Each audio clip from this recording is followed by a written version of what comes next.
Welcome. I'm Valerie Fletcher. I'm the Executive Director of the Institute for Human-Centered Design, and I am very pleased today to welcome you to Nature, Design, and Health, Exploration of a Landscape Architect. David Kamp is a founding partner of Dirtworks. He is a person with one of the most interesting personal stories and adventures in landscape architecture. He's a Harvard Loeb Fellow, a McDowell Connolly Fellow, a member of the National Academy of Design, and he is a friend. And I would say he's one of those friends that I think probably each of you have experienced. You don't see each other much, but you are picking up on a conversation that is as intense as the first time or the last time you talked. He is a great storyteller because he has great stories to tell.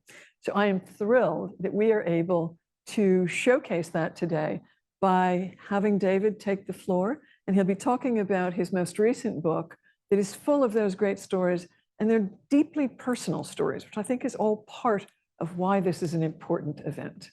David, please take it away. Okay, now can you hear me? Yes. Yes. Yay, success. Well, I'll start over. First of all, thank you all for coming. I really appreciated this. As Valerie said, we don't talk often, but when we do, it's intense. And last week, we had a terrific conversation, and we talked about formative experiences, how they come from all sorts of places and how they often go unnoticed. But they help define who we are. And a couple of years ago, the Library of American Landscape History gave me the chance to consider a lifetime of formative experiences and to write about how they helped me start to explore connections between nature, design, and health. And today, thanks to Valerie and the Institute for Human-Centered Design, I'm delighted to share a few of those with you. So let's get started, since I am delaying things already. Well, my childhood was defined by nature. I was, as some people may call it, a free-range kid. The forms and the patterns I saw in nature fascinated me. But so did the connections I saw between patterns, and I found connections everywhere, at every scale. Nature always seemed to be inviting me to look closer, to listen, to smell, to touch, and to taste. Drawing helped me to observe nature, to understand why things took the shape they did. And drawing also helped me to discover design, to understand what we build, how we build, and why. My childhood curiosities developed into concepts at the University of Virginia, where I went to school. And the classroom was the campus was my classroom. And I began to see how expressive the built environment could be. Some spaces seemed to encourage walking and thinking, what I like to call the pace of thoughts. And other spaces encouraged me to pause and to reflect and to explore. And I came to understand that design is an expression of values. At UVA, the buildings and the landscape work together to encourage me to be curious about the world and to put myself in context with something larger. And for me, that something larger was nature. And so I began to learn how to design with nature. I started my professional career with landscape architect Peter Rowland. Peter's firm was part of the design team chosen to design Australia's new Parliament House in Canberra. And if I'm not mistaken, we have a participant from Canberra, which I am delighted by. Well, Peter asked me to join the project, and soon I had the chance to explore for myself design's expressive power. This is a view of the completed project, and Parliament House, you can see, is nestled into Capitol Hill. Parliament House was intended to express the character and the values of Australia to its citizens and to the world. And led by architect Aldo Jurgala, the design concept places the building in the hill rather than on it to honor the land and nature, the ethos of Australia. Designed in 1912 by Walter Burley Griffin and his wife Marion, the city of Canberra had a Beaux-Arts layout inspired by L'Enfant's original design for Washington, D.C. The heart of the city was Capitol Hill, the location for a future Parliament House. That's it in the big traffic circle sort of at the bottom of the screen. Well, for decades, though, Australia, Capitol Hill, remained untouched while the rest of the city grew around it. So for generations of Australians, the natural hill was both the physical and the symbolic heart of the nation. Jurgala recognized that relationship with nature and melded built form and land form. Well, I needn't say this was a significant project, particularly for a young landscape architect, not only because of its 80-acre size, but its place in history, completing the city's historic layout, and its place in the nation's identity, preserving a hill to represent Australia's symbolic heart, and because of that, Australia's identity within the community of nations. I came to understand that the values design can express transcend scale. It can speak to the individual and to the nation, and that through design, individual voices can coalesce into collective ones to express shared values. In Australia, I saw an expression of shared values, but at a display of the AIDS Memorial quilt on the National Mall, I witnessed a shared grief. Within a decade, AIDS replaced cancer as our most feared disease. And as the virus spread unchecked, it made us question medicine's power to cure and how we as a society should respond. 12,000 quilts were on display that day, each created to remember a life lost to AIDS. Together, they showed how individual lives, sewn together, represent collective action, individual voices melding into collective ones to counter the magnitude of the crisis. Well, I wanted to see how design might help when health and our entire sense of identity is threatened by illness. Cardinal Cook Healthcare Center was one of New York's first facilities to care for individuals with AIDS. Built in 1938, the building's X-shaped footprint was innovative for its time because it offered every patient a room with a view. During the quilt display, I met the director of therapy there, and learning of my work, she asked whether I could help them build a rooftop garden for their patients with HIV. I knew the building. It was right on Central Park, so I jumped at the chance and arranged a visit. Well, my heart sank when I walked onto this rooftop, and I was not prepared for a space so devoid of life. But then I noticed a plastic pot in the middle of the terrace. There it is. It held a sprouting avocado, and it reminded me of one of nature's greatest gifts, hope. This seedling was struggling to survive, and it gave me the inspiration to build a garden for individuals facing their own life struggle. Now, this was early in the pandemic, and information was scarce, but misinformation and prejudice flourished. With limited research to draw upon, I simply began the design process by listening to doctors, to nurses, to family members, and to patients. Nearly everyone, patient and caregiver, felt stigmatized and isolated. With few resources, there was a shared sense of helplessness. I also learned that patients were housed in an isolated part of the facility, aptly called the discrete unit. No one came, and I began to understand that the challenge of illness was both physical and psychological. My approach followed the tradition of medieval monastery gardens. When knowledge could not deliver a cure, we looked to nature for solace. The challenge was not the site, but it was the illness, an unknown virus that damaged immune systems indiscriminately, with the potential to create life-threatening symptoms within moments.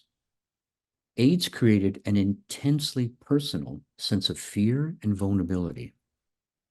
So I looked to nature, to its richness and its wonder, and the intensely personal connection that it creates. And I looked to design, to offer opportunity and choice for everyone to engage with nature on their own terms, in their own way, and at their own pace. So for those with few choices, the garden would offer empowerment. Well, I had more ideas than money. So the garden would have to be built incrementally, as donations and volunteer labor became available. So I designed the garden with easily acquired and easily built modular units. I also divided the 3,000 square foot terrace into smaller spaces or garden rooms. These varied in size and in ambiance and exposure, and together they created a progression of protective spaces. Visitors had choices: shade at the entrance, dappled sun and shade in the middle, and sun at the far end. And at the door, there was a bench. So if you went no further, the garden would welcome you from here. I found that psychological hurdles were almost as challenging as physical ones. To encourage patients to visit, I needed to address the anxiety that comes with vulnerability. Minor inconsistencies, a sharp corner, a lifted paver edge, or a slippery leaf could result in a disaster. The smallest of details mattered because we were addressing not only actual safety, but perceived safety. Designing in health settings requires a heightened sensitivity to the needs of the individual. It demands much of designers in terms of their willingness to explore the intimacy and the complexity of experience. I think that's the responsibility, the challenge, and ultimately the reward that each designer is presented with. One of the great challenges here was isolation. I needed to find shared pleasures. So in an area called the farm, I encourage visitors to discover and help nurture the garden. Everyone is welcome to participate however they can. Those in care became caregivers for the garden. They had responsibilities. They mattered. And they got first dibs on the tomatoes. Working with the center's horticultural therapist, I brought therapy into the design. Details were fine-tuned to help improve strength and stamina, balance, coordination, and social skills, all by simply giving Donna a hand in the garden. Well, I hoped the farm might nurture more than herbs, and it did. For individuals isolated by illness and stigma, the garden nurtured a sense of community. Soon word got out, and residents from other parts of the facility visited, followed by staff meetings, receptions, and tours. Once isolated, the garden created a bridge between the discrete unit and the larger world. From a childhood fascination, I now realized the transformative power of nature and design. I saw the role they play in our well-being, helping to reduce stress and depression, deal with crisis, strengthen our bodies, and strengthen a sense of belonging. A Harvard Loeb Fellowship gave me the chance to look closer. And like my childhood explorations, I found connections everywhere with neuroscience and immunology, ergonomics and evidence-based research, medical ethics, environmental ethics, and human rights, our right to health. Besides the knowledge came lifelong friendships and a lifetime of collaborations. So for several decades now, I've explored design's role in building personal, public, and planetary health. Now that means finding ways to bring nature into the machinery of high-tech medicine, providing access to nature in complex, and I'll say emotionally charged settings can help lower stress levels and help the mind and the body to relax. It means using the joy of contribution, helping out in the garden, to help people stay connected to themselves and to each other. A simple garden task, replenishing a bird feeder, becomes a tool for therapy, requiring one to focus and to concentrate, to reach and to stretch, and to balance on the soft mulch. All this while having a nice chat.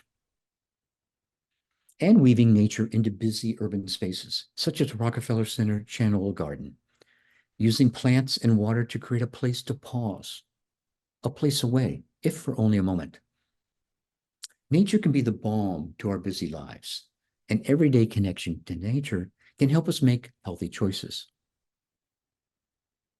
And finally, it asks the question, how do you heal an unhealthy site? Well, you do that by restoring ecosystems. using the supportive web of natural systems to strengthen resiliency for both human and non-human communities. At the other extreme, it means finding ways to add nature where there is none. It's one thing to bring nature into the world of high-tech cancer care, but quite another to do so when retrofitting a warehouse. Besides meeting the safety protocols, of every healthcare setting, here we also had to transform industrial scale to human scale. Inspiration came when we looked up and noticed the skylights.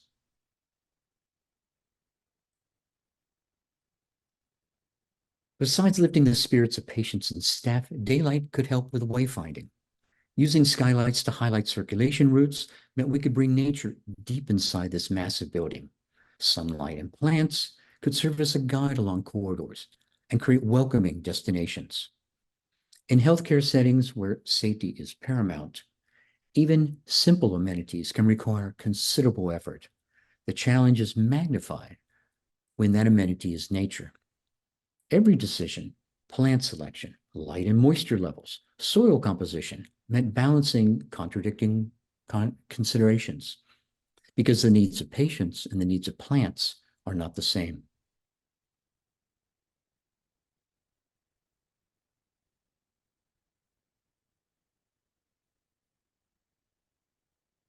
Excuse me.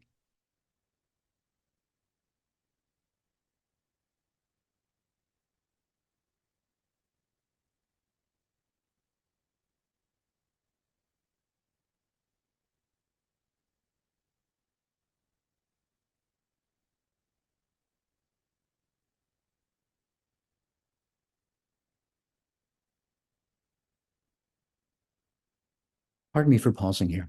Design is a social art. It's best done in collaboration. Here, collaboration was essential.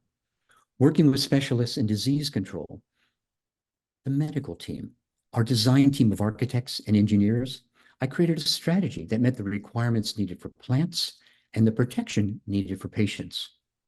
Recessed planters, integral water and drainage systems, and multiple layers of protective material keep soil and moisture out of reach. The design uses overlapping groves of bamboo to frame and filter views. This strategy also creates seating nooks within the large public spaces. For those completing treatment, these secluded nooks provide a welcome place to pause and prepare to face the world. The challenge of balancing private needs in public settings extends beyond the regulated world of healthcare. In public gardens, it means creating settings that welcome everyone, regardless of capability. For visitors with limited strength and stamina, even minor distances can pose a problem. In a portion of the Cleveland Botanic Gardens, my goal was to accommodate individual needs without seeming obvious. Along this short path, soft grasses in sunlight, the soothing sound of water and dappled shade, and a sitting area in deep shade create a garden of experiences enjoyed with minimal effort. Sound can help define space and create a sense of privacy. Here, water falls a short distance into a deep basin for a low meditative sound that helps muffle conversations from passers-by.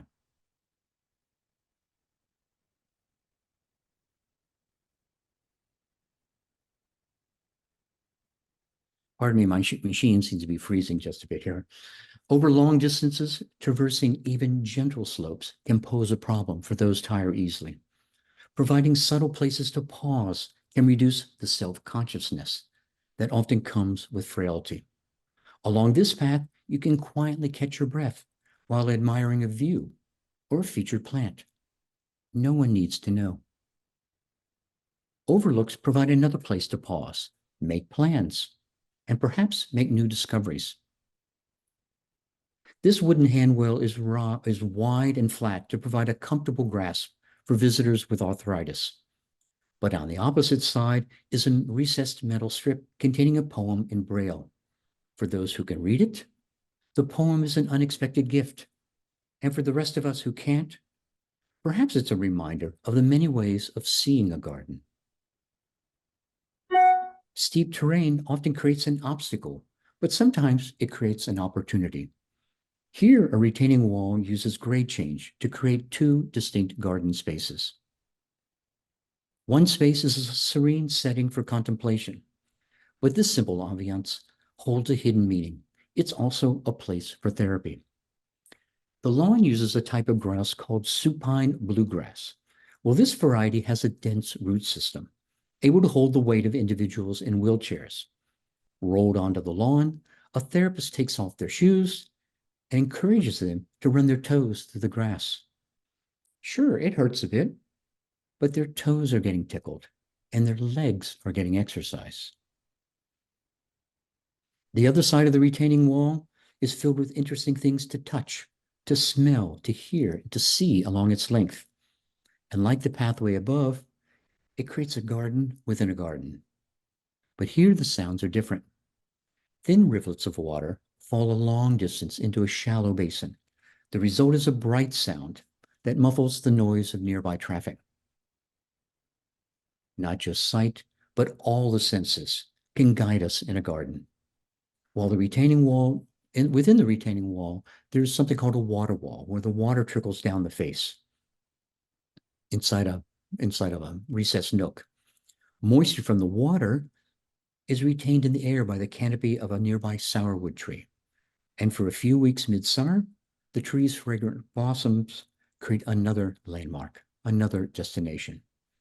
There are many ways of experiencing nature, and what might be lost on some is treasured by others.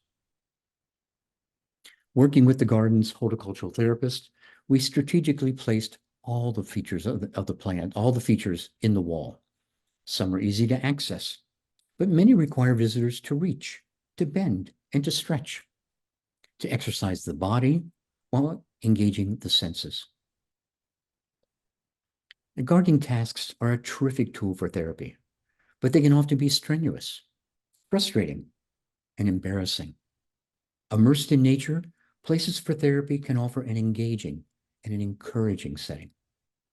There's evidence from dozens of research efforts that being exposed to nature improves our mood and our motivation. And the connection that comes from being in nature improves a sense of empathy and cooperation, connecting us to each other. Immersive experiences can capture moments of surprise and delight. This path between raised beds is purposely narrow, allowing the fragrance of basil to envelop the visitor. The surrounding garden disappears. It's all about the basil. After a garden therapy class, this is a favorite route for elder visitors and their caretakers to take before returning home to their nursing home. Along the way, their sweaters brush through the basil. Many hours later, when nurses are removing the sweaters, they hold them up. And with the smell of basil filling the room, they say, "Remember where you were today." Garden experiences can extend way beyond the moment. Immersive experiences can also help one to focus. This water wall is both a delight and a therapeutic tool for children with autism spectrum disorder, or ASD. ASD, as many of you know, takes many forms, including an inability to communicate or handle sensory experiences. It's a design paradox because the characteristics of ASD vary, and what delights one child may frighten or even pose a threat to another. When nature unites these differences, its sensory complexity, its subtle variations help relax those on the spectrum, minimizing sensory overload. Several years ago, a school serving children with ASD asked me to explore that idea in a new garden. I had designed for ASD before, but it had been a while, so I started with a deep dive into research. That helped me to develop a design concept that would honor individual strengths and preferences, reduce stress and anxiety, encourage social engagement and discovery, and welcome everyone, regardless of ability. To fully realize the concept, I then asked the school's director and a consulting therapist to collaborate. It was a terrific collaboration because in the final design, which we're showing here, active spaces and shade structures anchor the two ends of the garden. In the center are a series of specialized spaces for focused interest. These are all linked together by a clearly defined loop circulation path. And rows of palm trees provide a comforting regular rhythm along the path and also shade from the sun. The central spaces are what I called sensory rooms, each planted to target one of the senses. The band of paving encircling the sensory rooms helps distinguish and define these targeted spaces so kids can relax, they can focus, and they can explore on their own. Design is often an exercise in calibration. The raised planters vary in height so that students of all sizes, mobile or seated, can access the plants, while also creating privacy between the various rooms.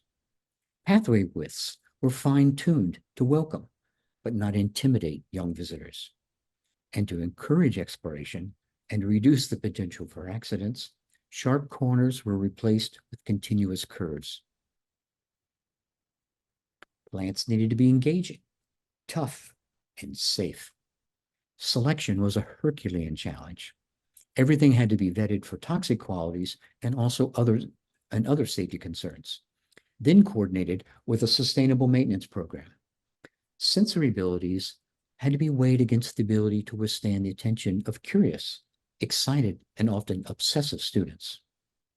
Well, the sensory rooms were a big hit. But I'll tell you, success came at a price because they require a dedicated maintenance staff and a robust replacement budget. Along one side of the garden are several reduced sensory spaces. These serve as a calming counterpoint to the more active areas of the garden. Discreetly tucked into plantings along narrow curving pathways, they provide refuge for a child who might experience hypersensitivity, or simply need a moment to calm down. The pebble seats you see here are a playful alternative to standard benches. They're a big hit with students who tend to call them dinosaur eggs. But teachers know that they have a therapeutic benefit, stretching and strengthening various muscles while kids try out different seating positions. And the pebble seats straddle areas of pebble paving. Encouraged to go barefoot, the paving helps strengthen balance, while the kids simply have fun walking on the uneven surface. Details can make or break a carefully considered opportunity in the garden. Every stone was selected to ensure a comfortable fit with the curvature of a small foot. From considering the curvature of a foot to the curvature of a shoreline, it's important, I have found, to work at both scales. They balance and they inform each other, and they remind me of the unifying aspects of nature, design, and health. The challenges of climate change are only magnifying that importance.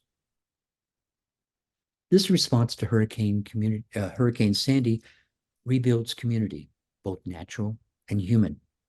The site is an ecologically important but fragile portion of Long Island. Led by my firm Dirtworks, repairing the storm damage required a sustained collaboration between government agencies, between the scientific community, neighboring residential communities, and the larger community of volunteers. While between the regulations, the approval, and the logistics of construction on this vast site, the process often seemed like we were herding cats. But we found a common language to unite the group and to resolve conflicts. The value we each placed in nature. So much of my work has been about finding ways for people to experience the joy of discovering and nurturing nature, to be a part of something larger, and the values instilled in childhood can last a lifetime. Putting human health on a continuum with environmental health means finding ways to nurture that which nurtures us. It means restoring a relationship with nature that's based on respect, responsibility, and reciprocity. Witnessing the regenerative power of nature reminds us that resilience is at work, a sign of hope. By creating living shorelines and through my work on several global climate change initiatives, I have seen communities around the world draw upon that power for inspiration. That too is a sign of hope, sort of like that avocado seedling from many years ago.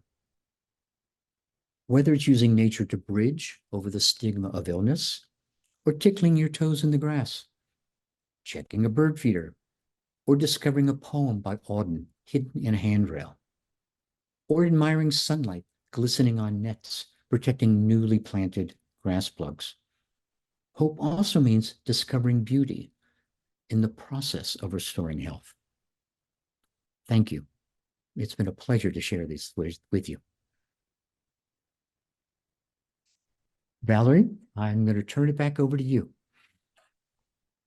Oh, David, now you've convinced everyone who's with us today that this is a conversation they'd like to pick up over and over again with you at every chance. So we are so grateful. It was marvelous.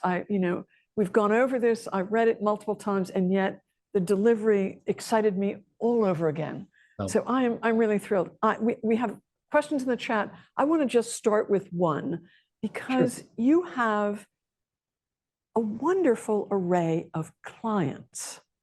And among our participants are certainly people who are constantly struggling with the process of how do you convince clients of the wisdom of your thinking, of your big idea. And I think you have demonstrated a kind of genius in being able to bring clients along. We know that your clients didn't actually have that vision in mind at the start of your work. Help us to understand that client relationship. I think you've talked about shared values, and tell us a story. Help us to understand how such varied clients came round to the framework you set. It's a great question, and this will probably be the springboard for a lot of other questions. So thank you, Valerie, for starting off with this. Listen, a design project is a leap of faith, and you have to share that. And quite frankly, the interview process works both ways. To be honest, you need to find the clients who are willing to take that leap.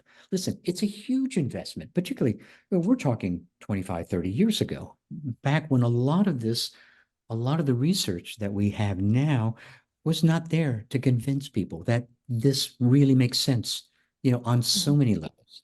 But years ago, you needed to find the client who was willing to go there. And believe me, the process is difficult. Things happen, problems, you run into problems. You need a relationship with the client, just as you need a relationship with the client's team to work out problems. And that really boils down to, I think, sharing your passion. And I think I feel fortunate to have found clients.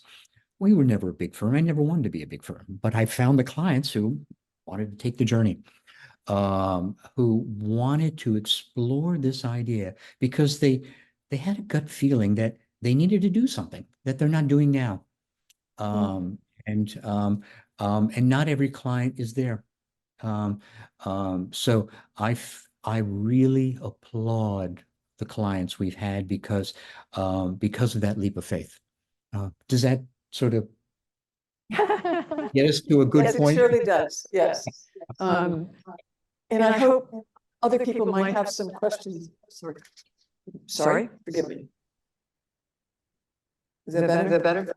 Nope. One sec. Sorry, I'm wearing a microphone. No? I have. Okay. All right. Forgive us. A little confusing around sound there. So, David, thank you very much. I think that is exactly the kind of thing that we need to hear. You need to understand. That ideally the good projects are collaborations, and I think that's a really important message to understand. And I'm looking for additional questions. I don't actually see questions that are open. Valerie, Yes. while we're waiting for some questions, let's talk about collaboration. Okay. Sure. Please. It's a dialogue. And I'll tell you, it has to happen right from the beginning. And it's a collaboration we have found. And just to give you an example, and I'll start with the Schnapper Memorial Garden, the first garden we did, the AIDS care garden. Boy, there was not a lot to work with, quite frankly. This was an emerging illness. There was very little we could draw upon. So I worked on the fine art of listening. Um, Listening to anyone who would talk. And quite frankly, some of the most profound concepts came from, or profound, let's say, observations came from the patients, came from their families, came from the nurses, the folks who are there on a day-to-day basis. And I'll tell you, that project seared the essential element of collaboration in design work, particularly in healthcare. I don't have the answers. I have some frameworks we can build from. The answers come from that kind of dialogue. And that dialogue happens with everyone. It happens on this, in odd ways. But you had better be listening when those nuggets are given to you. That has made my designs so much richer over the years. I just can't stress it enough. Just listen, talk and listen. You're aligning with our deepest held values that we learn from the people at the edges in many cases, who know what works, what fails, and what the workaround needs to be for richer experience. I think part of what you've done is deliver to us a sequence of stories about richer experience by getting it right, by really taking these risks, figuring out ways to collaborate, talking about shared values. And it is that delivery of not just it's wonderful to look at, but really about human experience. And I think that's so much what the book is about, that you've really been in the business of investing in rich human experience. Thank you. And that's really terrific. I see chat with a lot of, okay, a question. David, can you please, and this is from our mutual friend, John Zeisel. Oh, hi, John.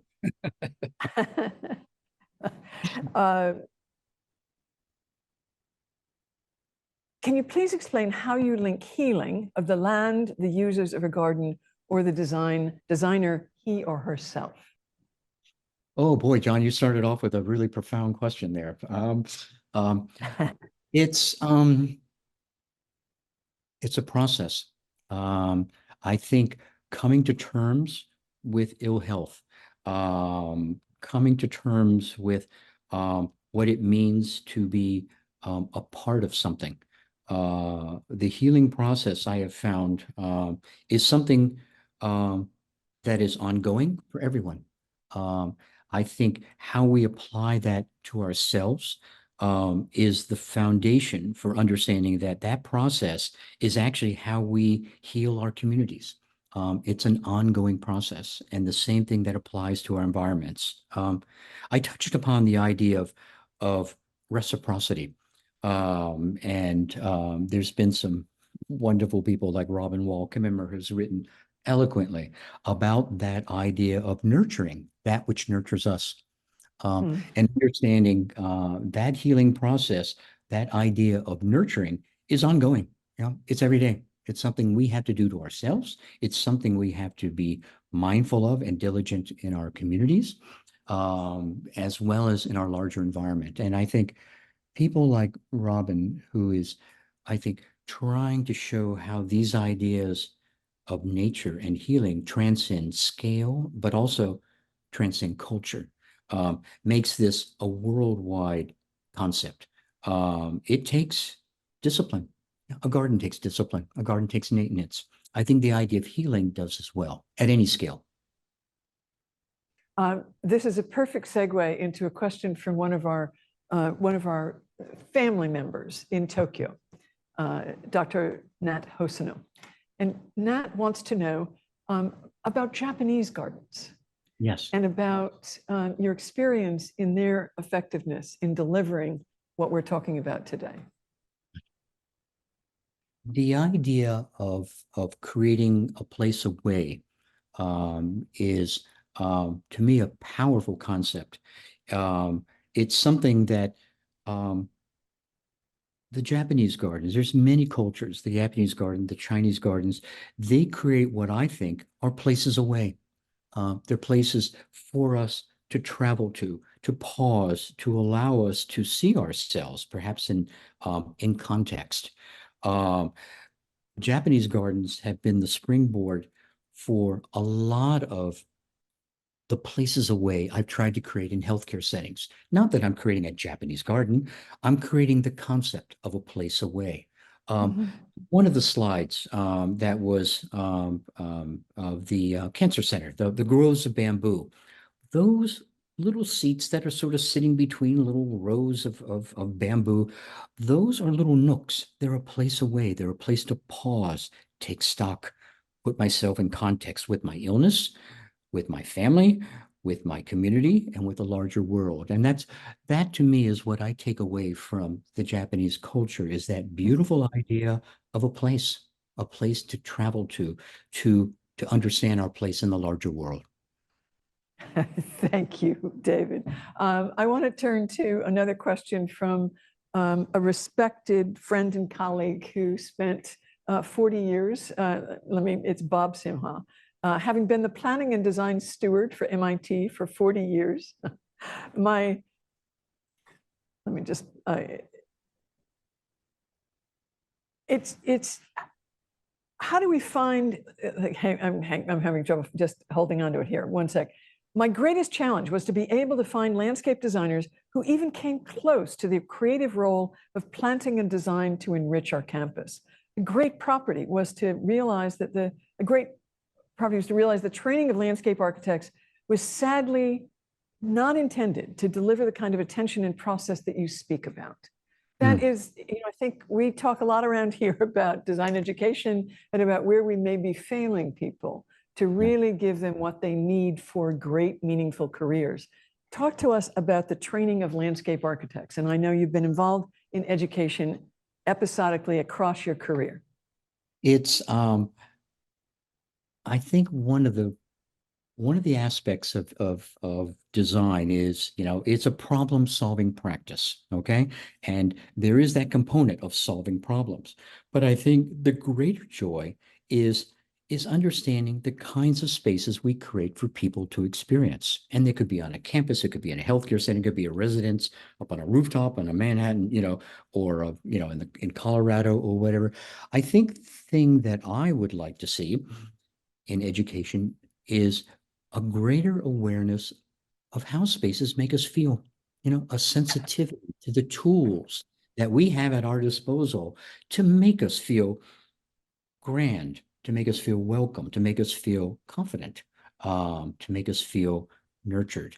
I think it may not be popular right now, and I hope I'm not stepping on toes, but there's a huge opportunity for designers to be humble with their craft, to understand they're designing for human emotions and for people.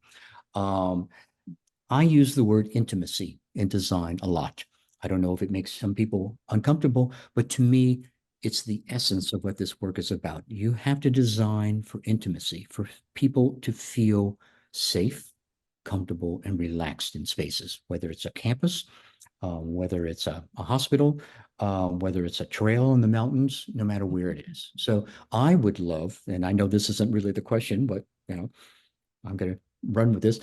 I would love to see that sensitivity to what kinds of spaces we're creating be emphasized.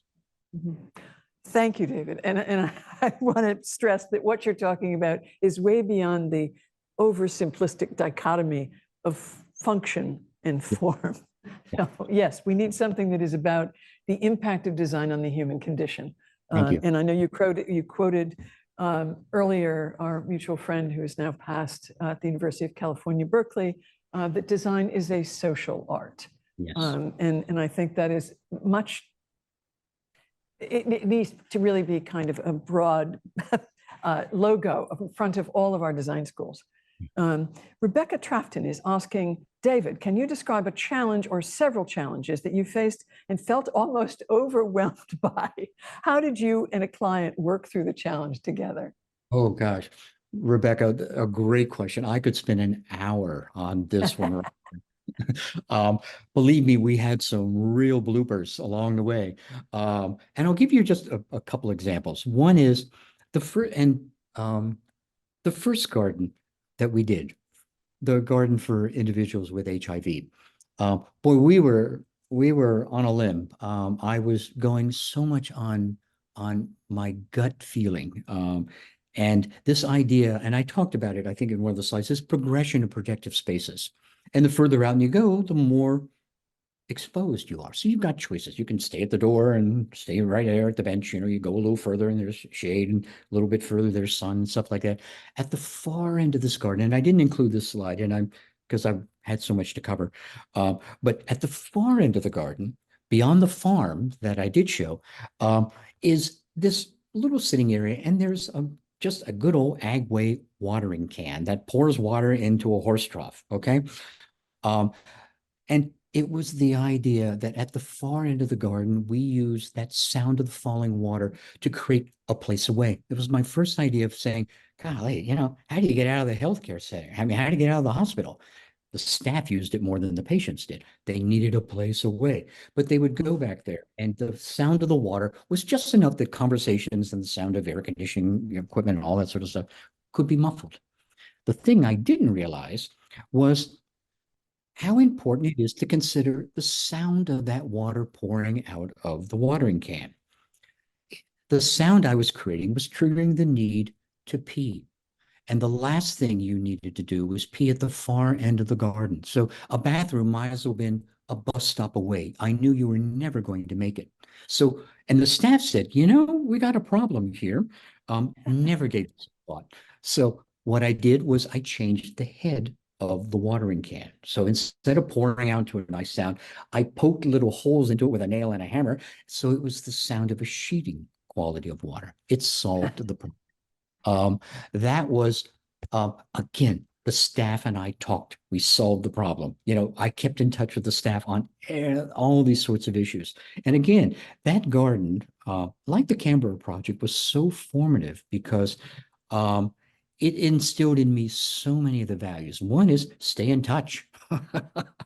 You know, find out what's working and what's not working, because the last thing you want to do is the staff to say, forget it, we're going to lock the door, no one's going out. You know, solve the problems. So that taught me, one is to keep that dialogue going, you know, that collaboration going long after the design is done and we've had a beautiful ribbon cutting and a great party. Stuff happens. So that's one example. Another example that Rebecca is actually familiar with, for a facility done in my hometown. It was an adult daycare facility. I wanted to create a way that we would create a transition from indoor space to outdoor space so that people with an aging eye could adjust slowly to a higher level of light. So I did that with using cow wall and to create a porch, so the diffused light is a little bit more light, but you can gradually, your eye gradually is adjusting to the higher levels of light. And then from there to a trellis that had vines on it. And the vines provided shade in the summer and it provided sunlight in the winter. Well, the thing I didn't take into account that they love to keep the doors open, and the vines I covered in wisteria, and it was full of bees. So the bees were flying indoors and causing bedlam. I mean, just bedlam. One bee was a problem, but half a dozen bees inside the great room inside there where they're trying to serve lunch was a real issue. And that was a problem. So those are the kinds of problems I had that, listen, you just solve them, you know, you work it out. And that's why it's called a practice, you know? I think it really is. That's why it's called a practice, because you work out those kinds of things. Well, So it's great. about imagining what could be from what is. We have an interesting question about, besides clients and the impetus that you have been very successful in creating designs that are imaginatively spur a variety of people to engage with nature. It's very impressive. It seems that you have a way of both inducing and being moved by the way you design. Not everyone is able to achieve these. Could you speak to what you internally see as driving desire, what you dream of regarding your work. You might call it your philosophy of design, much as you're addressing what you talked about in Japanese gardens. Connecting people with nature. I mean, I feel so lucky to have been a free range kid. I never heard that term until recently. A dear friend of mine, Howie Frunken, used it, and I love the term. Listen. I learned to be in nature, and not everyone has that chance. Nature was not a threat to me, and I think today nature is often a threat. So to me, so much of my work has been just helping people, quite frankly. And again, I keep going back to that Schnapper garden for individuals with AIDS. Just step outside. One of the most important things we did in that garden was put a bench just outside the door. That sense of vulnerability and fear. Listen, the nurse's station is right over there. I know it's there. If I stepped outside, they could still see me. So that first step outside was a huge step. That is the driving force to my work, getting people to love and to be in nature. Love it. One of the things that you talk about a lot in the book is about the fundamental role of choice and how vital it is to our well-being. Yeah. And I think that's a very important lesson of your insights and work. It is. Listen, we can choose health, if designers help people have choices, One of our chat participants is again a dear friend of the organization who is one of our user experts, a person with lived experience of functional limitations who has helped us to see the world through her experience, a woman named Joan Hill. Joan says, my experience is that landscape designers design for people to see pretty things, which is fine as far as it goes. But engaging with nature is so much more, involving all the senses, smelling lilacs, feeling different textures of leaves, seeing designs of flowers, having caterpillars crawl in your hand, tasting basil. How can this be made accessible to physically limited people? And I think you've shown some examples of that. And Joan herself has talked to me in the last day about her passion for wildflowers that are very difficult for her to experience up close and personal because of the limits of her mobility. Yeah, it's you have favorite projects, and one of my favorite projects was the Cleveland Botanic Gardens. Here was a public garden that welcomed everyone, and we wanted to create ways that could accommodate people without being obvious, so that anyone, regardless of capability, could immerse themselves in the garden. And I talked about that idea of within 30 feet, that one slide that you go from the warm grasses to a fountain to cool shade. That's all within 30 feet. It's like designing a ship. Every square inch matters. Within that 30 feet, everything matters, And I've seen that in Japanese gardens. I've seen that in so many cultures that just enrich that experience. It's not a matter about having a big space. It's a matter about creating an enriching space. In that same garden, we've got that narrow path that we call the basil walk. Well, the thing I forgot to mention is the path is very narrow. It's only 40 inches wide. Okay. So that you're very conscious of going through there in a wheelchair or in a walker. I also curved the path, so that meant, not only the edges are short, but I now have to make a slight turn. It's all about being aware in that moment. All the other paths are very wide. You can quickly turn around. It's getting drizzly. There's a cool breeze. I've had enough. Turn around, go home, make a choice. This was one place that we purposely designed a certain tension, a certain challenge into the garden. And I think putting challenges into gardens is essential. Don't make it always easy. People want challenges. They want choices. Let me see if I could do this today. Maybe I can, maybe I can't. Until you give them the chance, you don't know. So we've tried to put in things like that. And I love that path because, all the basil's brushing on you and all that sort of stuff. And it's great for the sweaters. It's great for everyone, But you see what I mean is that I think designers can incorporate amazingly rich experiences in very small spaces. It just takes thought. It doesn't take a lot of money. It doesn't take a lot of space. It takes a lot of thought. We've got a question here from Kimmy Dietrich, who is basically saying, I'm a transportation planner and just get to the and love the inclusion of green spaces as a means to encourage multimodal transit like walking and biking. Do you see your design practices extending to public spaces to encourage a more healthful environment? Oh, absolutely. Absolutely. It's like creating threads. And who who wouldn't want to take a walk or a bike? You know, if you had a choice, and that's again the idea of choices. What kind of choices are we offering the public? And how do we encourage to people to choose health, to choose a healthy choice, to make a healthy choice, let's say. And that's bringing nature, you know, the idea of, and a lot of facilities are doing it, you know, at the entrances to, you know, modes of transportation, small rain gardens, great places to pause. And I'm going to wait for so-and-so. I'll wait right here. Oh, I'm learning something. There's plants here and they're doing things. They've got a job. What a nice place to pause. I would love to see those linkages for humans become linkages for nature. So they become green linkages. So make those bikeways, those walkways green and lush. You know, some places are doing it wonderfully. We can do a lot better. Thank you, David. We have Steve Rubin is asking something that I think is in the minds of all of us these days. You mentioned the idea that now there is more research about the health benefits of the types of spaces you design. Given this, along with advancing technologies, smartphones, increased isolation, etc., it seems the therapeutic benefits exist for all individuals, regardless of any limitation. Currently and in the future, do you see the design industry rising to the challenge found in this type of evolving world? Perhaps that we are more desperate for this than ever. Will there be an increase in popularity or in the number of these spaces designed? I think you sort of said it right there, Valerie.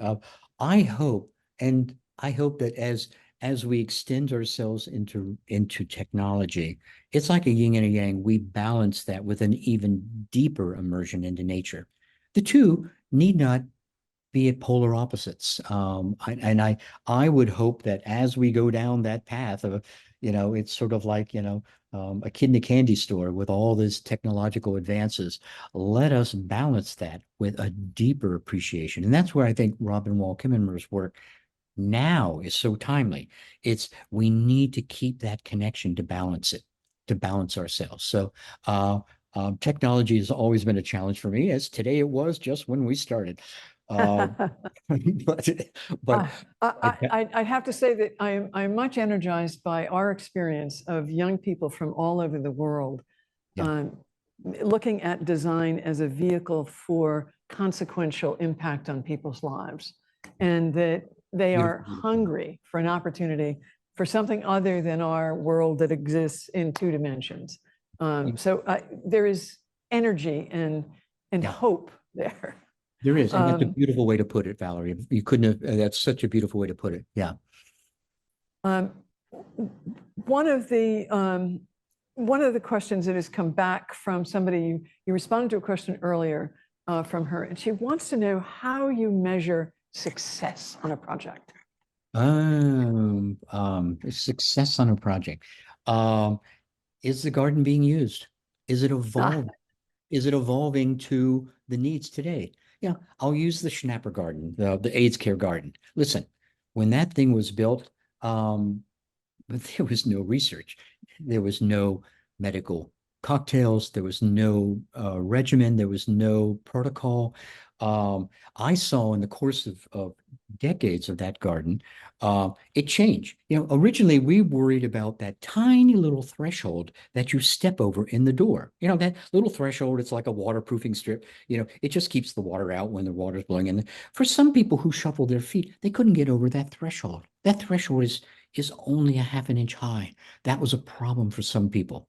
Well, medications came about, and soon they were having fights in the garden over the blueberry bushes, you know, and all of a sudden there were salsa parties, and the garden evolved, and the garden changed, and the basic concepts and the basic garden rooms stayed the same, but the spaces changed. That garden was successful because it evolved as the needs changed. So to me, the great success is it's being used, you know, and it changes depending on what the needs are now.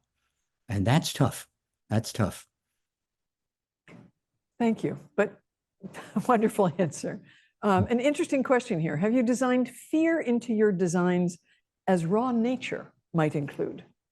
No, I never had. There's enough of it out there. It, it doesn't mean I don't put in curiosity and challenge. I'm a firm believer in putting in challenge. Um, but these are spaces meant to encourage people to come out, to help build a sense of confidence, to rebuild a sense of identity. I think there's places for that, but at least not in the spaces that I've designed. And I think that we have another question that has to do, and this is from one of our own team, David West. In outdoor settings, you're working with mostly native plants for the region where the project is located. What about indoor plants? How do you think about the choice of plants, since you clearly are not restricting yourself to what would be natural in that environment? Talk to us about that. Yeah, indoor plants are a challenge because, and I hit upon it a little bit in the cancer care facility. There's not a lot of indoor plants that can take the kinds of light and moisture levels that's comfortable for us. Okay, most plants need a heavier layer of moisture, a brighter sunlight. And when you think about the mall, the plants that you see in a mall, the reason that you see them everywhere is because they're the ones that work, quite frankly. So how do you, quite frankly, use those, or how do you, since, create a setting? Indoor plants, particularly in a healthcare setting, are tough. The moisture, the mold. How do you create nature in a setting like that? It's a heightened risk. I'm always fascinated with bringing plants indoors, and what I found is using fewer of them. Celebrate some quality of them. Like Scheffeleras, as ubiquitous as they are in malls, have a beautiful form. They're the way the leaves come out, the way the stem comes out, and then those 5 leaves pop out. Make it a sculpture. So I think if we think creatively about the use of plants, they don't always have to look. I mean, it may be a mall plant, but you may find that what you're really doing is drawing upon the sculptural qualities and getting of a mall plant. I don't know if that's really answering the question, but Well, there's not a lot there. We have a question from Nairobi. Wonderful. And this is, I'm delighted. Thank you, Salome, for asking the question, because I think this thinking in the global South is a big priority for us. And she asks a question that I think is a really important question. I'm wondering how a Kenyan like myself would see and appreciate the need for therapeutic gardening and an inclusive therapeutic gardening, given that we're still, as she says, at the very bottom of Maslow's triangle. If I can put it like that. I'm thinking how these designs can both cater to basic needs and become therapeutic. I think it's one of the things that I hope this idea does is, I talk about it transcending scale. I hope it transcends culture as well. What are the basic qualities that we as humans need from nature? What can we draw upon nature? Is it simply the act of somebody in care becoming a caregiver? Is the idea of nurturing? I think nature is the fundamental building block from which we can build, I think, values that span across every culture. I really do think that finding those intrinsic values, I saw that in Australia. I've seen that in our work overseas. What are those qualities in nature that unites us all, no matter where you are on that pyramid? I think those are the threads that we need to find, identify, and preserve and protect. I'm happy to say that she's an activist who'll be leaving Nairobi to come to Boston to work on a PhD. So perhaps we can engage her to really think about what might work back at home where she will be returning. Very good. And I think we may be at the end of our questions. So I think it is time for me to thank you profoundly for the generosity of what you've shared. part of the book's delight is that it is deeply personal. And you have been unstinting in sharing that very personal. Oh, sorry, I've got a question in the Q&A section. Sorry, I too hasty there. 1 second.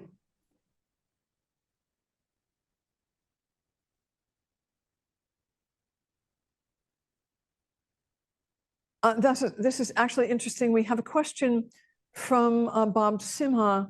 How would you help? This is actually an anonymous attendee responding to Bob Simha's question about design education or landscape design education.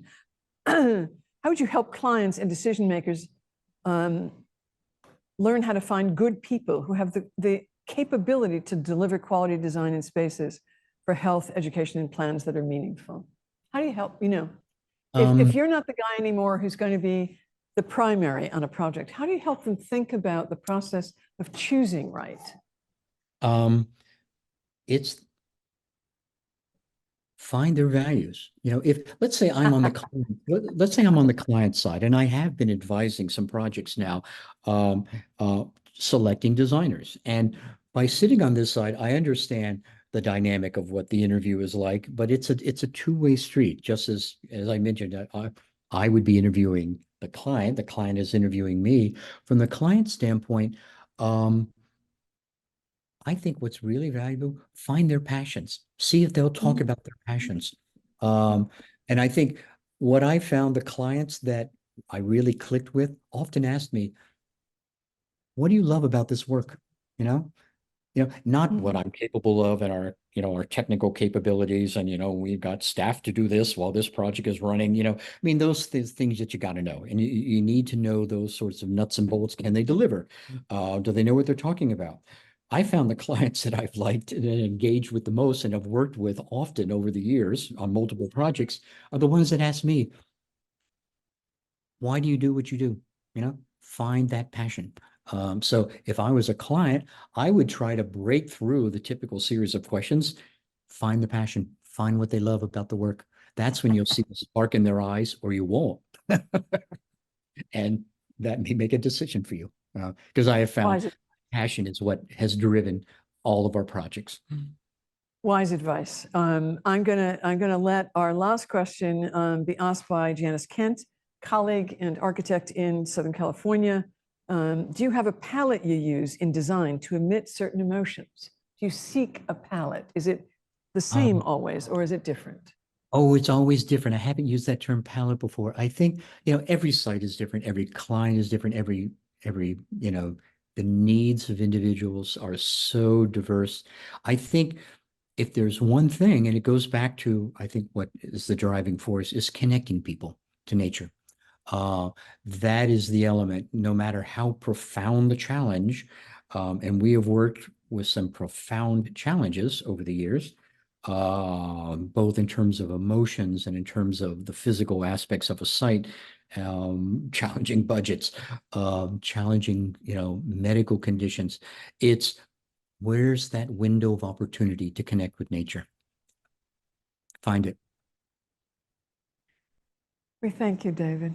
And I will, you and I talked about this earlier this morning, one of my favorite resources is actually Research Design Connection, yes. Sally Augustin. And I think a number of us are fans of her work over the years, sharing research, wonderful research in bits that we can actually manage to get through. And one of the really delightful ones in this month's edition is the idea that nature makes us more social. And I think that's so much at the heart of what you've been talking about. It's not just about what it does for us, it's what it does for our sense of connection to everybody else and to every other living thing. And we sure could use more of that. So my friend, thank you. We are in your debt, and we wish you great happiness in your shift diagonally across the country from Florida to Washington State. Thank you, Valerie. It's been a real pleasure. And thank you all for attending. This has been great. I've really enjoyed it. Be well all.